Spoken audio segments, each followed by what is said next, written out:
Voilà, nous allons envisager maintenant donc la recherche de la 1RM isométrique. La recherche de la 1RM isométrique va nécessiter de nouveau un échauffement comme dans la recherche des 1RM dynamiques, mais l'échauffement va se faire en isométrie. Alors, le principe de l'isométrie est le suivant. Pour l'échauffement, je vais choisir une charge de nouveau aléatoire qui ne sera pas trop importante pour mon sujet.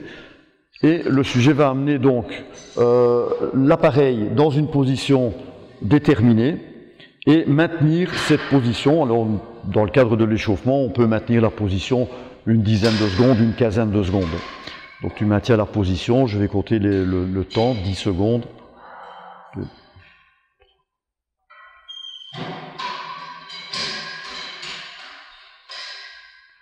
Et 10, et on peut relâcher. Voilà, de nouveau une récupération de 2 à 3 minutes avant de refaire une ou deux séries d'échauffement sur l'appareil.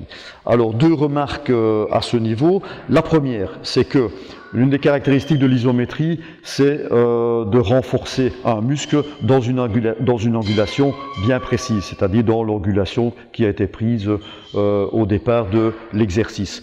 Ce qui signifie donc que, en fait, à partir du moment où je fais une recherche de RM isométrique, je la fais dans un angle bien précis, qui est l'angle qui sera utilisé soit dans l'entraînement, soit dans la rééducation. Maintenant, nous allons passer à la recherche de la 1RM isométrique. Donc, de nouveau, comme ça a été fait précédemment pour les autres méthodes, je vais mettre une charge relativement importante et je vais demander à mon sujet de mobiliser, de maintenir cette charge pendant 6 secondes. Pendant 6 secondes. Donc, c'est ce qu'on va faire. Voilà. 1, 2, 3, 4, 5... et 6, et on relâche. Voilà, de nouveau un repos de 2 à 3 minutes. Ici, le sujet arrive à maintenir la position 6 secondes. Je vais donc augmenter la charge de façon plus importante. Tu vas serrer un petit peu plus, fermer un peu plus, et on amène.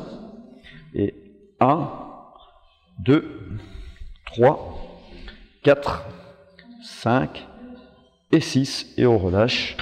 Voilà, je vais refaire de nouveau, donc toujours après un repos, je vais refaire un essai avec une charge plus importante. Voilà, je vais y mettre la plaquette 19. Je vais aider mon sujet à prendre l'angulation. Tenir. 1, 2, 3, 4, 5, 6...